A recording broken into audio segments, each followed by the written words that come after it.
And envisioning her staring back at me. I want so badly to be part of alternative reality that just doesn't exist. This is my reality, because my 10-year-old daughter was murdered in her 4th grade classroom.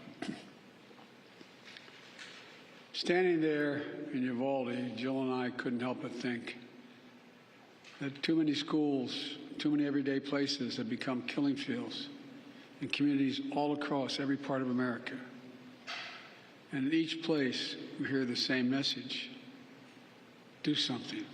For God's sake, please do something. We did something afterwards, but not nearly enough.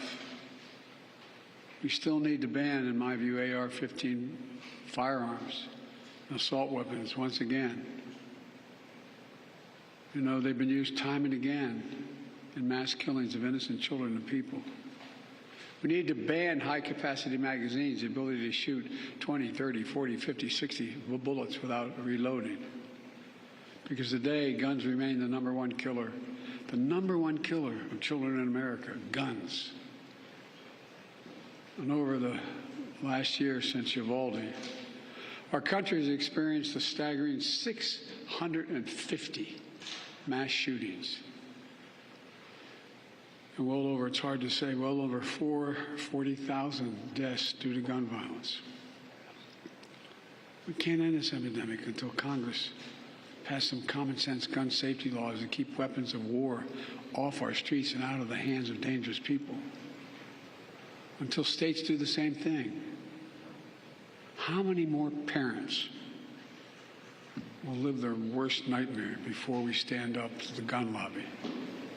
To establish universal background checks, establish national red flag laws, require safe storage of firearms, and end immunity from liability for gun manufacturers. The only major corporate entity that's immune to liability. Even a majority of responsible gun owners support these common sense actions to save lives and keep our community safe. So it's time to act. It's time to act. It's time to make our voices heard, not as Democrats or as Republicans, but as friends, as neighbors, as parents, as fellow Americans. And I'm being deadly earnest when I say that. You know, I know for a long time it's been hard to make progress, but there will come a point where our voices are so loud, our determination so clear that we can no longer be stopped. We will act. You know, a year ago, after visiting the school, that same day we attended Mass at Sacred Heart Catholic Church. In the pews, families and friends held each other tightly. As the Archbishop spoke, he asked the children in attendance to come up on the altar and sit with him as he spoke on the altar. There wasn't enough room for everybody to go up on the altar, so a mom and her young son sat next to us. They had us in the first pew. They sat next to us. As we left the church, a grandmother who had just lost her granddaughter came up to us and quietly passed us a note, a handwritten letter. And here's what it read. Erase the invisible line that is dividing our nation. Come up with a solution and fix what's broken and make the changes that are necessary to prevent this from ever happening again. My fellow Americans, you know, you almost feel the pain. For we've lost children. We have to do this to save our children. For the nation we love, to erase that invisible line.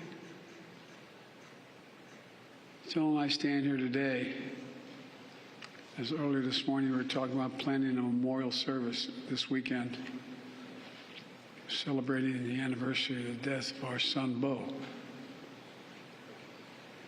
Well, guess what? While everyone's pain is different, we, like many of you, have some understanding what it's like to lose a child on more than one occasion.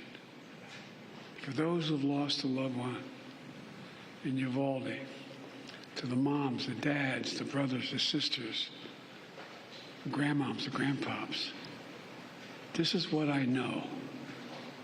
One, they'll never be gone from your heart. They'll always be part of you.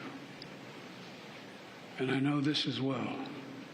As unbelievable as it sounds, I promise you, a day will come when you pass that ice cream store, you pass that park, you pass that thing that brings back the memory of your son or daughter. And it's going to bring a smile to your lips when you think of them before it brings a tear to your eye. That's when you know you're going to make it. And our prayer for you from the bottom of our heart is that day will come sooner than later. Sooner than later. But God willing, it will come. As I said, that's when you know you're going to make it. God bless those 21 blessed souls lost in this day in Uvalde. And may God bless their families. We're thinking of you. Any update on the debt talks, Mr. President, please? There you have it, the President and the First Lady of the United States there in the White House delivering remarks to commemorate and note 1 year since the Uvalde shooting, which killed 19 students and 2 teachers. The President saying we cannot end this epidemic of gun violence until Congress and states act. He also said how many more parents will have to live their worst nightmare because we can't stand up to the gun lobby. I want to bring in Lilia Luciano, who has been covering this story for the past year. She joins us now from Uvalde's town center. And Lilia, I know you've been speaking with the families. They've been demanding changes in gun laws. What can you tell us? Nora, that moment that the president just described, that moment where families pass by, the moments that remind them of their children is far in the future. First of all, because they have to drive by in this small town through that civic center where they were told their kids did not make it, through the murals, through this memorial. They also have to see their neighbors. And what has happened in this community that I have to tell you was quite shocking is that it didn't necessarily come together. This community has been divided, broken through those very lines having to do with this precise debate. I heard from a 10-year-old little girl who not only survived the shooting but has constant flashbacks. That she also lost her brother, who was 10 years old. She says, I keep hearing the gunshots. I don't understand what people don't understand. She kept telling me, I just want people to know what it's like to have experienced that and also lost my brother. And that little girl tried to protest in the school, and she told me I wasn't allowed. That little girl, parents like Brett Cross, parents like Cynthia Herrera, parents tell me, look, I get messages from my very community saying you are dividing us because you're advocating out there. They're saying, please move on. They get hurtful messages from people within their very community precisely because this gun debate just can't seem to find consensus. Not here in Texas, not across the country. But that's not all they need. That's not all that they're asking for. What they need is accountability.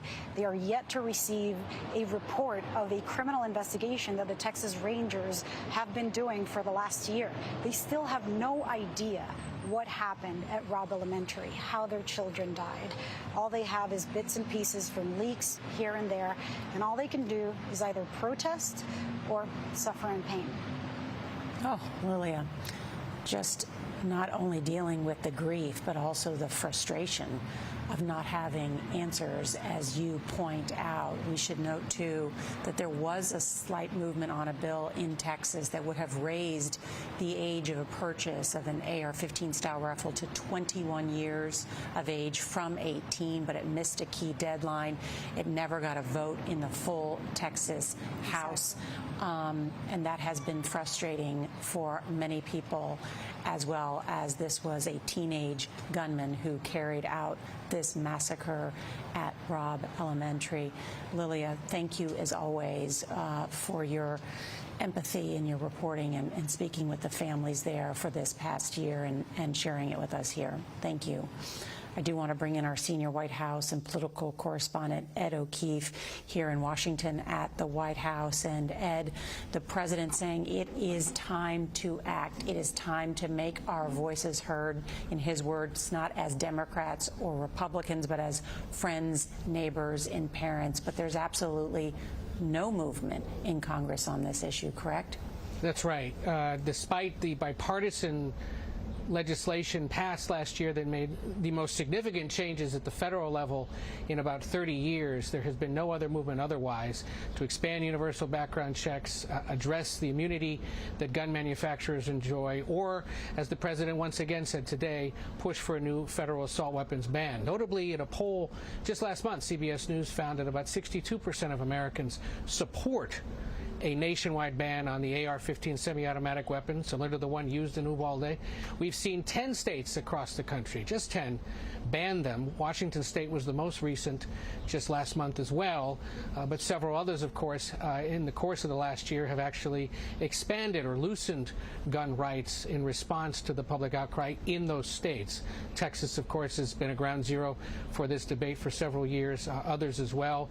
The other frustrating thing for gun control advocates, or those who would like to restrict gun rights, is the fact that several states were pushing in the past year to target the immunity that those gun manufacturers enjoy, or to at least be able to more closely target those that are buying firearms. The gun lobby and other groups that support them pushed back on that and caused that debate to end. So while the president's calling for federal action, there won't be any anytime soon. In fact, there have been some here in town in the last few days, Nora, who said if he was serious about this, he would use the ongoing debt talks and the conversations with the House Speaker to raise the issue and find a way to work on this. That's not expected to happen. Nora. Ed O'Keefe at the White House for us. Ed, thank you so much, and also to Lilia Luciano.